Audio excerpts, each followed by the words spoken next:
The rust-colored dust of the Cinderbell asteroid field swirled lazily past the viewport of the Aegis, an endless, desolate expanse.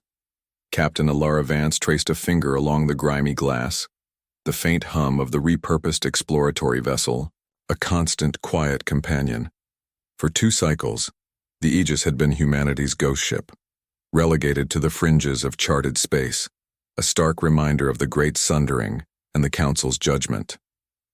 Humanity, once a vibrant, if volatile, expansionist species, was now the galactic pariah, quarantined for the chaotic unpredictability that had nearly torn their own star system apart. Captain, long-range scans picking up something unusual. Commander Kalen Rix's voice cut through the ship's comm system, crisp and efficient as ever. Kalen, with his closely cropped dark hair and a perpetually furrowed brow, was the pragmatic anchor to Elara's sometimes impulsive nature. He was also, Elara knew, the only reason the Aegis hadn't succumbed to the crushing weight of its mandated isolation. Elara pushed away from the viewport, her uniform, though impeccably maintained, showing the subtle wear of endless patrols. Unusual how, Commander? Fluctuations, Captain. Extreme energy spikes radiating from Sector Gamma 7, too erratic for natural phenomena, too powerful for standard deep space mining operations. Sector Gamma 7. Elara pulled up the star chart. It was a barren stretch, barely charted, bordering a Silosian protectorate outpost. The Silosians, with their crystalline shells and hyperlogical minds, had been the loudest voices advocating for humanity's ostracization. Direct interaction was explicitly forbidden. A Silosian distress signal is also registering, Kalen added, his voice tinged with surprise. Weak, fragmented, but definitely Silosian identification codes. They're reporting significant power. Failures at their station, Outpost Prism 9. Elara's jaw tightened. Orders were clear. Maintain distance, observe, report. Intervening, especially with the Silosians, risked further diplomatic sanctions, further tightening of the noose around humanity's already restricted neck. But a distress signal, fading in the void. Her mind flashed back to the images from the Sundering, the burning cities, the desperate pleas, the sheer horrifying scale of self-inflicted destruction. They had learned, or so she hoped. They had changed. And yet, the galaxy saw only their past. Helm, set a course for outpost. Prism 9, Elara commanded, her voice steady despite the internal debate raging within her. Maximum warp.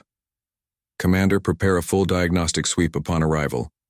Chief Technician Jax, I want your engineers on standby for external assistance.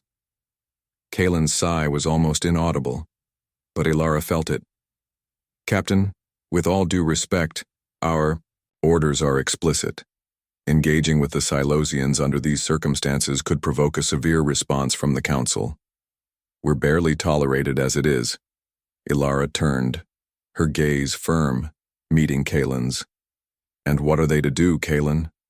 Let a species, any species, die in the void while we stand by and watch because of some political decree? That's not who we are, or at least not who we should be. If this signal is legitimate, they're in trouble. We help. A moment of silence hung in the bridge, broken only by the rhythmic thrum of the warp core engaging. Kalen held her gaze, for a long moment, then nodded, a flicker of something akin to grim approval in his eyes. Understood, Captain. Preparing for all contingencies, Elara returned to the viewport, watching the starfield smear into streaks of light as the Aegis surged forward. The decision was made. Consequences be damned. A fragile thread of hope, almost forgotten in the long cycles of exile, began to hum within her. Maybe, just maybe, this was their chance to prove that humanity, for all its past flaws, still held a vital, compassionate heart in the cold expanse of the galaxy. The approach to Outpost Prism 9 was unsettling. Instead of the usual crisp, geometrical lines of Silosian architecture glowing with contained energy, the station hung like a broken jewel, its facets dull, some even shattered. Sparks of dying energy flickered erratically across its surface. The distress signal had intensified, but now it was laced with a desperate, almost frantic quality. "Power readings from Prism 9 are critical, Captain," Jax reported, his voice tight. "Their primary energy conduits are failing. Looks like some kind of energy drain, massive and rapid." "This isn't a simple system malfunction," Elara murmured, her gaze fixed on the struggling outpost. "It's something else entirely." The Aegis docked with a barely functional Silosian airlock, the grinding of ancient mechanisms testament to the outpost's dire state. As the docking clamps engaged, a figure in tattered Silosian robes, their crystalline shell dull and scarred, rushed towards the newly opened hatch. It was Elder Silo, a renowned astrophysicist Elara had studied, now looking frail and utterly bewildered. "Humans." Silo's voice, usually a calm, resonant hum, was sharp with desperation. Your ship, our power. It's draining. It's consuming us." Elara stepped forward, her hand raised in a gesture of peace. "Captain Elara Vance, the Aegis, we received your distress signal. What is happening here, Elder?" Silo gestured frantically towards the main observation deck, where a large panoramic view screen showed a swirling, violet anomaly expanding against the backdrop of distant stars. It was beautiful, mesmerizing, and terrifying. Tendrils of dark energy snaked out from its core, appearing to pull at the very fabric of space. "The void bloom," Silo whispered, his facets flickering with what could only be fear. "It appeared suddenly. A singularity, but one that eats energy. It consumes light, matter, spatial integrity. Our energy shields, our reactors, everything. It just feeds." As Silo spoke, a particularly violent surge of energy seemed to emanate from the void bloom, and the lights within Prism 9 flickered ominously. The Silosian scientists around them, previously stoic, now showed signs of panic. Their logical minds, so accustomed to order and predictable physics, were clearly overwhelmed. "Commander Rix, secure the perimeter. Dr. Thorne, see if you can establish better communication with Elder Silo's team. Jax, with me. I need your assessment on that energy drain, and fast." Elara's voice was calm, a balm in the chaos. Dr. Eris Thorne, the Aegis's xenolinguist and cultural anthropologist, a quiet man with perceptive eyes, moved swiftly to engage the agitated Silosians, his soothing tones attempting to extract coherent data. Jax, already deploying a portable diagnostic scanner, began his work, his brow furrowed in intense concentration. "It's unlike anything I've ever seen, Captain," Jax muttered, his fingers flying across the scanner's interface. "It's not just absorbing energy. It's disintegrating the very structure of their power conduits. The raw energy signature, it's almost alive." Within minutes, Jax's team had connected the Aegis's own, more robust diagnostic systems to the outpost's failing grid, while the Silosians debated the theoretical implications of a space-time anomaly. Jax and his engineers were already devising solutions. "Captain," Jax called out, his voice sharp with discovery, "we can create a temporary energy shunt, reroute power from their auxiliary reactors, and feed it into a localized high-frequency dampening field. It won't stop the bloom, but it will stabilize their energy grid, at least for now." Elara watched, a surge of pride mixed with grim determination, as her human crew moved with practiced efficiency. They weren't debating. They were doing. They were finding a way to fix what the highly advanced Silosians, paralyzed by the incomprehensibility of the threat, could not. Within an hour, the flickering lights of Prism 9 steadied, and the grinding sounds of collapsing systems subsided. The desperate look on Elder Silo's face softened into one of profound, if still guarded, astonishment.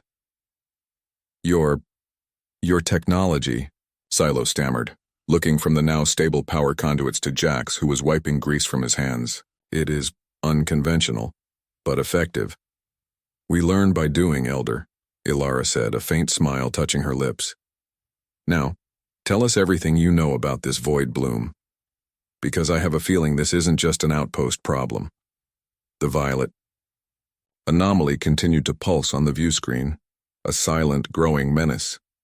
Humanity had arrived not by invitation, but by necessity, and in the face of an existential threat, their unconventional spirit was already proving to be their greatest asset. The Nexus, the colossal artificial structure that served as the Galactic Council's seat, hummed with a tension even thicker than the usual diplomatic maneuvering. Its vast crystalline chamber, designed to represent the harmony of the united species, now felt claustrophobic. Before the assembled delegates stood Elara, Vance, and Elder Silo, their presentation complete. The holographic projection of the void bloom pulsed malevolently in the center of the chamber, a stark reminder of the escalating crisis. When therefore, Elder Silo concluded, his usually measured voice carrying a new urgency. While the methodologies employed by the human vessel the Aegis were unorthodox, their intervention at Outpost Prism 9 undoubtedly prevented its total collapse. Their preliminary analysis of the void bloom's energy signature provided crucial data that our own instruments, perhaps due to their conventional parameters, failed to isolate. A ripple of murmurs spread through the various delegations. The Silosian representative, a towering figure known as High Strategos Kalen, his shell a deep, unblemished sapphire, projected an aura of profound skepticism. "Elder Silo, are you suggesting we grant operational authority, even temporary, to a species that has repeatedly demonstrated a penchant for instability and self-destruction? The Great Sundering remains a recent and painful memory." "With all due respect, High Strategos," Elara interjected, stepping forward, her voice clear and strong despite the weight of hostile gazes. "While humanity acknowledges its past, we also learn from it. The void bloom is not a political issue, it is an existential threat. Our initial findings suggest it's expanding at an alarming rate, consuming systems far beyond your protectorate. Your conventional methods have yet to offer a solution." A representative from the Krillic Concord, a squat, multi-limbed creature named Xylor with iridescent skin, shifted uneasily in its ornate hover chair. "The economic implications of such an expansion are catastrophic. We have already seen disruptions in the outer trade lanes. However, relying on human ingenuity is a substantial risk. Their technological paths are divergent." "Precisely," Elara countered, seizing on the word. "Our divergence might be our strength. We aren't bound by millennia of established scientific dogma. Our engineers, our scientists, they approach problems from unique angles, often with results that appear unconventional to your long-established methods, but which are undeniably effective in a crisis." Throughout the heated debate, a section of the chamber remained silent, cloaked in shimmering, ethereal light. This was the Viridian Weave delegation, a collective of energy beings whose forms resembled miniature nebulae. They rarely spoke directly, preferring to communicate through subtle shifts in their luminous forms and the occasional telepathic impression. As Elara pressed her case, a faint ripple passed through the Viridian weave. Dr. Thorne, observing from the Aegis's diplomatic attaché position, felt a sudden, fleeting impression of fractured harmony and unbound potential. He leaned forward, adjusting his comm unit. "Captain, the weave, they're resonating with your statement.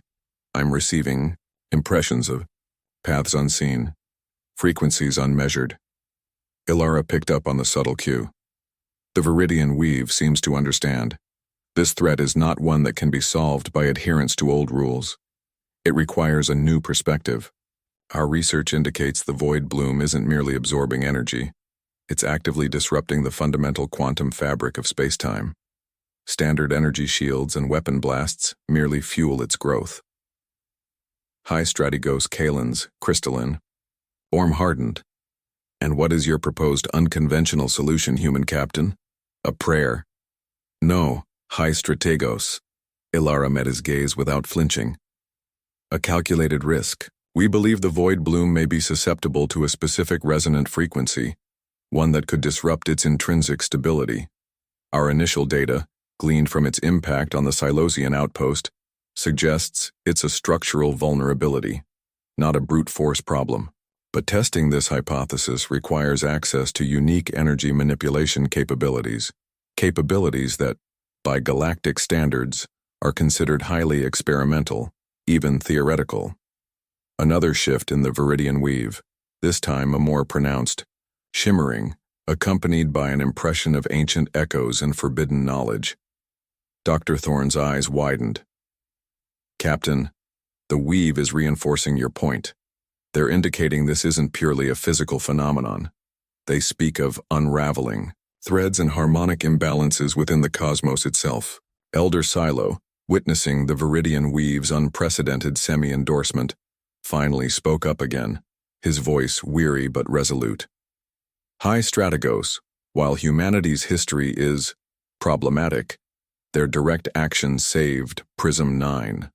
Their analysis, however unorthodox, aligns with the Viridian weave's ancient lore concerning cosmic anomalies. We have exhausted our own conventional responses. To ignore this potential path, however risky, would be illogical in the face of annihilation. The council chamber fell silent. The sheer scale of the threat, combined with the rare interjection from the Viridian weave and the unexpected support from Elder Silo, seemed to sway the balance. High Strategos. Kalen's expression remained grim, but he finally gave a curt nod. Very well. Humanity will be granted temporary, conditional access to galactic research archives, and the Aegis will be permitted to conduct further investigations. However, any independent action beyond the scope of direct research will be met with severe punitive measures. You are on probation, Captain Vance. Do not disappoint us. Elara felt a wave of relief, quickly followed by a surge of renewed determination. Probation was more than they had hoped for. It was a chance. As she and Thorne exited the council chamber, the void bloom on the central projection pulsed, a silent, cosmic challenge. Humanity, the outcast, had just been given a fragile opportunity to prove its worth. Chapter 4. Unconventional Solutions. Back aboard the Aegis, the mood was a mix of cautious optimism and intense focus. The provisional council approval, however, begrudging, was a lifeline. Elara had immediately set her crew to work, transforming a section of the cargo bay into a makeshift research lab. Accompanying them were a small team of skeptical Silosian xenophysicists, led by a junior elder named Gylos, and the surprisingly pragmatic Krillic observer, Zelor, who seemed to view the entire crisis through the lens of a highly complex, galaxy-wide profit-loss statement. Their physics are so rigid, Gylos observed, gesturing to the sprawling diagrams Chief Technician Jax was projecting onto the bulkhead. The concept of spatial resonance as a weapon is unverified, and your verified methods resulted in the void bloom consuming an entire star system in the outer rim while you debated its nomenclature, Jax retorted, his patience thin after a sleepless cycle. We're not just verifying here, Elder. We're fighting for every single life in this quadrant. Dr. Thorne, mediating the simmering tension, stepped in. The Viridian weave's ancient records, which the Council reluctantly granted us access to, speak repeatedly of harmonic matrices that underpin universal stability. They suggest the void bloom isn't a natural phenomenon, but a cosmic tear caused by an imbalance, perhaps even a deliberate one, from a long-extinct civilization. Elara's gaze sharpened. A tear? Not a growth? That changes everything. If it's a tear, then it needs to be mended, not fought with brute force. Precisely, Thorne confirmed, pointing to a cryptic pictograph from the Viridian archives. This symbol, interpreted through their later commentaries, suggests a sewing or binding of reality itself. It speaks of a specific frequency of cohesion that, when applied, can restore order. The puzzle pieces began to click into place. Humanity's experimental propulsion system, dubbed the chrono-resonance drive, had been designed for deep space exploration, specifically to manipulate localized space-time for unprecedented travel speeds. It was risky, unstable, and had been shelved after the sundering, deemed too dangerous for general use. But its core principle involved generating highly controlled, focused spatial distortions. The chrono-resonance drive, Elara mused aloud, walking towards the Aegis's engineering schematics. It was theorized to manipulate the local chronoton field for instantaneous jumps. What if What if we could invert that? Instead of folding space to jump, we could unfold the void bloom's inherent instability. Jax's eyes lit up, the fatigue momentarily forgotten. Captain, you're talking about using the drive not for travel, but for controlled spatial disruption. A targeted energy burst, tuned to that specific frequency of cohesion Thorn found in the Weave's data. It wouldn't be a weapon per se, but a cosmic suture needle. Gylos, the Silosian elder, approached the schematic, his skepticism momentarily replaced by a flicker of awe. The energy output required, the precision. It would be an undertaking of immense complexity, and the risk of a catastrophic feedback loop would be substantial. Substantial but not impossible, Kalen stated, reviewing the schematics with a critical eye. The drive can handle the power. The challenge is tuning it, making sure we don't accidentally unravel the entire quadrant. Zurschler, the Krillic who had been listening intently, finally spoke. A binding? A restoration? This is elegant. And if successful, the quadrant would be stable. Stable trade routes are profitable trade routes. My Concord will not officially sanction your efforts, but I believe I can procure certain rare materials that might assist in stabilizing your chronoresonance drive for such a task. Consider it a strategic investment. Elara smiled, a genuine, hopeful smile. Thank you, Siler. We'll need every bit of help we can get. The weeks that followed were a blur of intense research, calibration, and engineering. Humanity's capacity for improvisation shone brightest. They jury-rigged components, adapted existing systems, and even repurposed an old mining laser to serve as a micro-frequency modulator for the chronoresonance drive. The Silosian scientists, initially aloof, found themselves drawn into the frenetic pace, their logical minds reluctantly impressed by the human's ability to combine theoretical understanding with sheer, audacious practicality.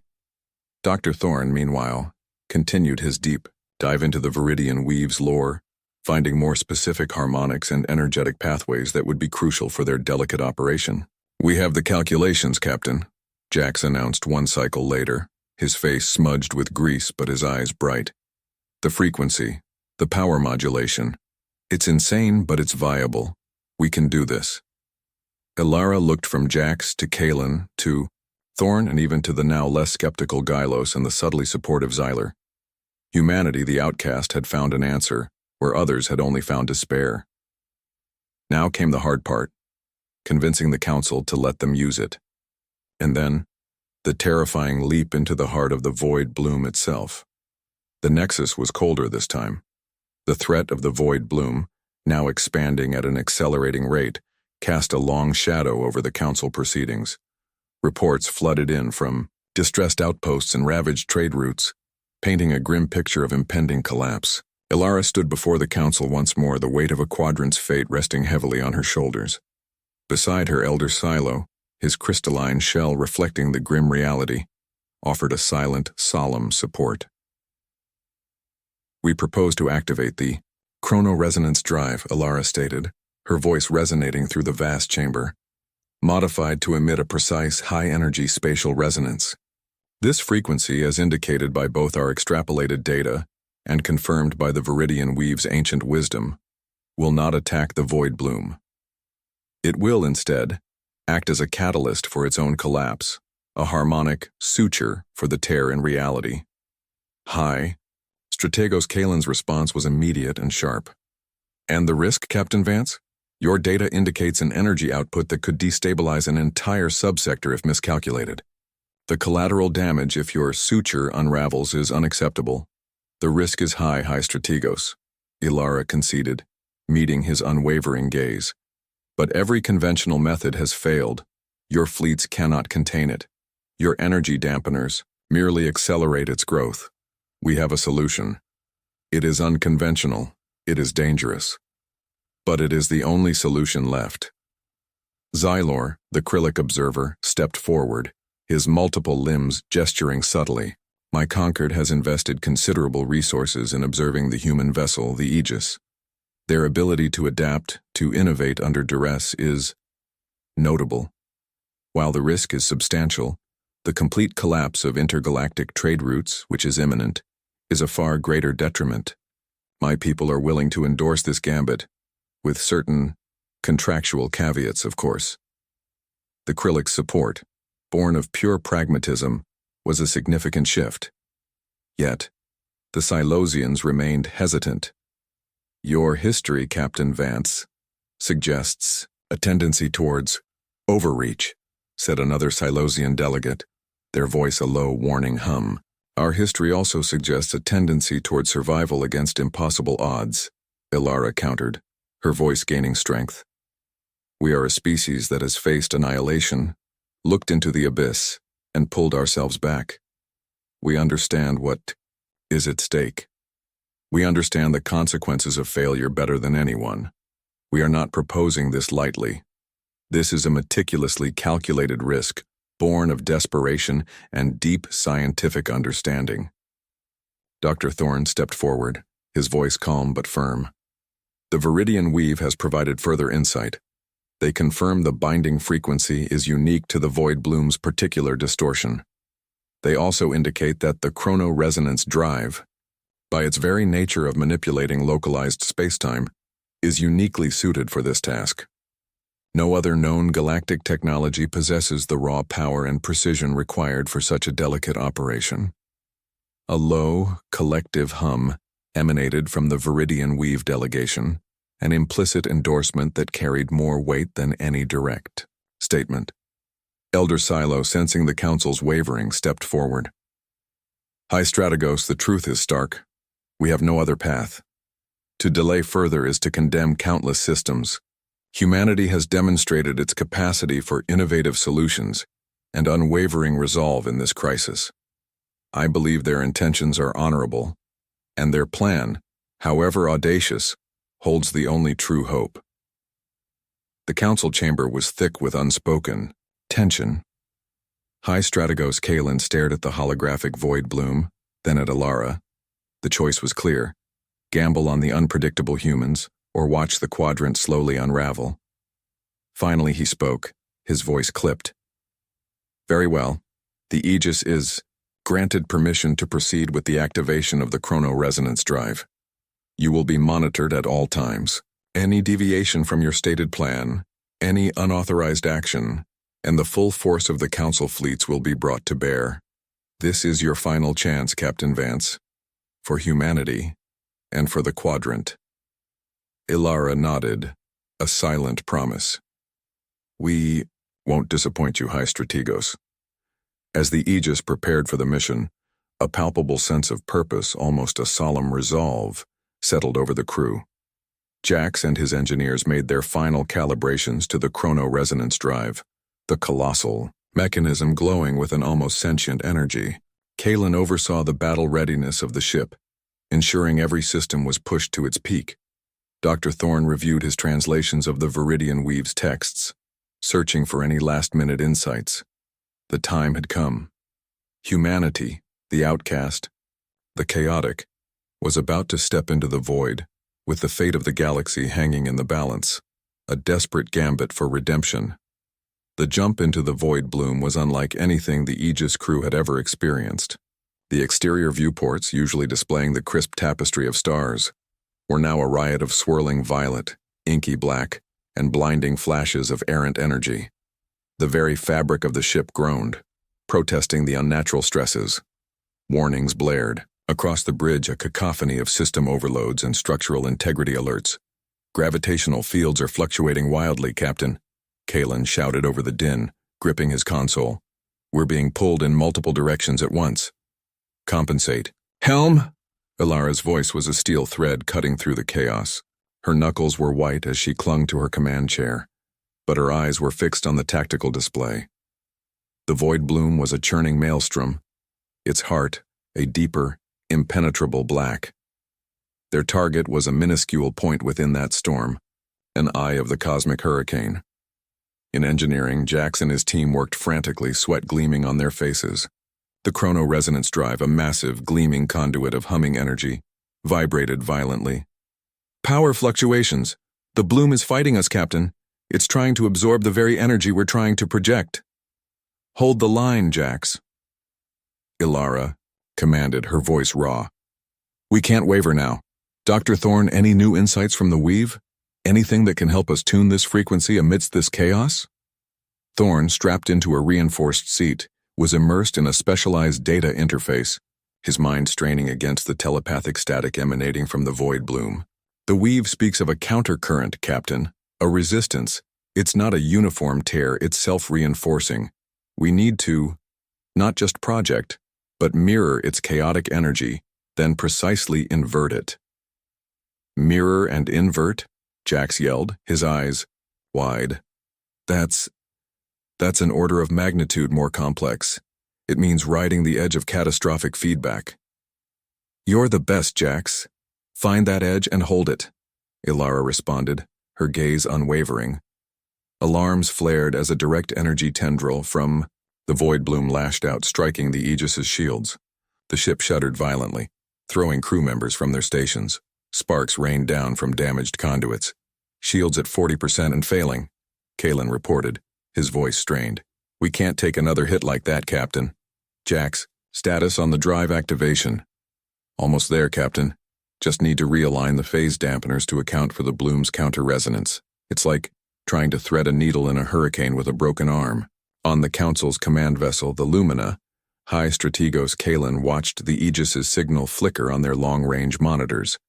Beside him, Elder Silo maintained his stoic vigil. The human ship was taking a beating, far beyond what any Silosian vessel could endure. The sheer audacious resilience of them was remarkable. The Krillic observer, Xylur, had abandoned all pretense of impartiality, his multiple eyes fixed on the display, a nervous twitch in one of his lower limbs. Back on the Aegis, Elara closed, her eyes for a split second taking a deep breath. She remembered the faces of her crew, their unwavering loyalty, their quiet determination. She remembered the fear in Elder Silo's eyes, the desperate plea from the Silosian outpost. This wasn't just for humanity's redemption, it was for everyone. Kalen, bring us closer, Elara ordered, her voice low but resolute. We need to penetrate deeper. Jax needs a cleaner signal. Push the envelope. Kalen's eyes widened, but he nodded. Affirmative, Captain. Engaging proximity thrusters. The Aegis plunged deeper into the heart of the void bloom, the swirling chaos intensifying. The ship groaned again, a louder, more agonizing sound. But inside, the crew moved with renewed purpose, their shared resolve a powerful shield against the despair. Got it, Jax roared, triumph in his voice. Phase dampeners aligned, initiating chrono-resonance drive activation sequence. Brace for spatial feedback. A blinding flash of light erupted from the Aegis's core, followed by a low, powerful hum that vibrated through every deck. It was the sound of reality itself being manipulated, of theoretical physics becoming tangible. The violet chaos outside the viewport seemed to recoil briefly. Then, the hum intensified, rising in pitch, until it became a deafening roar. On the Lumina, the Council observers watched in stunned silence as a ripple, like a stone dropped in a pond, spread outwards from the Aegis. The violent, chaotic energy of the void bloom began to shift, to churn, not inwards, but away from the human vessel. The tendrils of darkness retracted, struggling against an invisible force. It's working, Elder Silo whispered, his voice trembling, with a mixture of disbelief and profound hope. They are literally mending the fabric of reality. The cacophony aboard the Aegis was immense, but the ship held. The crew, battered and exhausted, watched as the chaotic violet began to coalesce, to compress, to heal. The void bloom, which had consumed all in its path, was now devouring itself, imploding under the force of the precise human-generated resonance. Hope, fragile but potent, echoed through the ship. The silence that followed the dissipation of the void bloom was profound, almost deafening. Where the cosmic anomaly had churned, there was now only the vast, star-dusted void, as if the universe had simply exhaled. The Aegis, battered but victorious, drifted amidst the scattered remnants of energy, its systems slowly returning to normal. Captain, Kalen's voice, though weary, held a note of pure elation. The void bloom. It's gone. Completely. Residual energy signatures are stabilizing across the quadrant. Elara leaned back in her command chair, a wave of exhaustion washing over her, quickly followed by immense relief. She watched the stars, feeling the slow, steady thrum of the Aegis beneath her. They had done it. Humanity had done it. A few cycles later, the formal debriefing at the Nexus was a stark contrast to the previous tense encounters. High Strategos Kalen of the Silosians stood before Elara, not in judgment, but in solemn deference. Captain Elara, Vance. High Strategos Kalen began, his voice resonating with an uncharacteristic humility. Your actions, and the ingenuity of your crew, have saved this quadrant from an unthinkable catastrophe. We, the Galactic Council, formally acknowledge humanity's invaluable contribution. He paused, his crystalline facets reflecting the chamber lights. And we apologize for our prejudiced judgment. Your species, for all its perceived chaos, possesses a unique capacity for adaptation, for audacious problem-solving, and for a fierce, uncompromising will to protect life, even those who scorn them. Elder Silo stepped forward, his gaze meeting Elara's. Captain, the chaos we once feared in humanity is in fact a vibrant wellspring of unexpected solutions. Your species' ability to think outside the rigid frameworks of established science, to improvise and to act with such profound compassion, it is a quality the galaxy has desperately needed. Xylor the Krillic approached, his multiple limbs gesturing expansively. The trade routes are reestablishing. Our profit margins are unprecedented thanks to your success. The Krillic, Concord extends its full diplomatic and mercantile recognition. We look forward to many mutually beneficial partnerships, human. Even the Viridian Weave, observing from their ethereal corner, pulsed with a brighter, more harmonious light, a silent testament to the restored balance. Dr. Thorne, having translated a final impression, turned to Elara, a wide smile on his face. They say, the echoes of the void have found their song, and it sings of a new dawn. The Council's formal recognition was swift and unanimous. Humanity's quarantine was lifted. The travel restrictions loosened.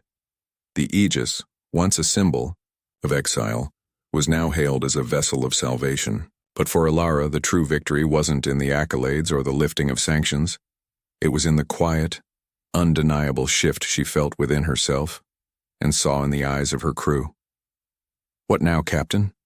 Kalen asked, as they stood on the Aegis's bridge watching the distant stars.